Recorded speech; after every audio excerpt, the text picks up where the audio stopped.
Hello guys, ఈరోజు మనం ఎంతో టేస్టీ అయిన బెల్లం పాకం గారెలు ఎలా చేయాలో చూద్దామా. దానికి ముందుగా మనం ఒక గ్లాసు మినపగుళ్ళు 4 గంటల సేపు నానబెట్టుకోవాలి. దాని తర్వాత దానిని మనం ఒక మిక్సీ జార్లో గ్రైండ్ చేసుకుందాము. మిక్సీ జార్ లేకపోతే మీరు గ్రైండర్లో కూడా మిక్సీ చేసుకోవచ్చు. నీళ్ళు మనము కొద్దిగా పోసుకోవాలి. కొద్దిగా పోసుకోవడం వల్ల మనకి పిండి అయితే మెత్తగా అవ్వదు.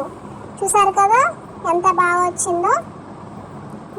ఇందులో మనం సరిపడే సాల్ట్, అలాగే కొంచెం మన గారెలు పొంగాలంటే వంట సోడా వేసుకొని బాగా కలుపుకొని పక్కన పెట్టుకుందాం.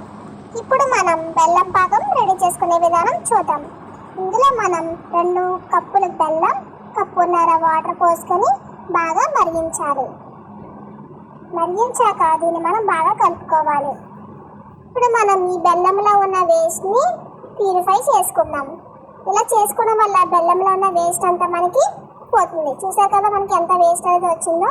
దీన్ని మనం మళ్ళీ మరిగించుకోవాలి. ఇలా మనం 2 పొంగులు వచ్చే వరకు మరిగించుకుంటే సరిపోతుంది.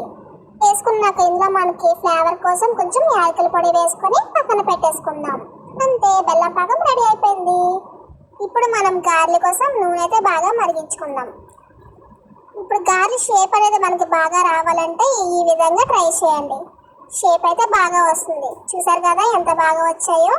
అలాగే మనం వంట సోడా వేయడం వల్ల చూసారు కదా ఎంత బాగా పొంగుతున్నాయో గారెలు అనేవి. అంతే, ఎమ్మి గారెలు అయితే రెడీ అయిపోయాయి. ఇవి మనం పాకంలో వేసుకుందాం. వావ్, పాకం గారెలు అయితే రెడీ అయిపోయాయి.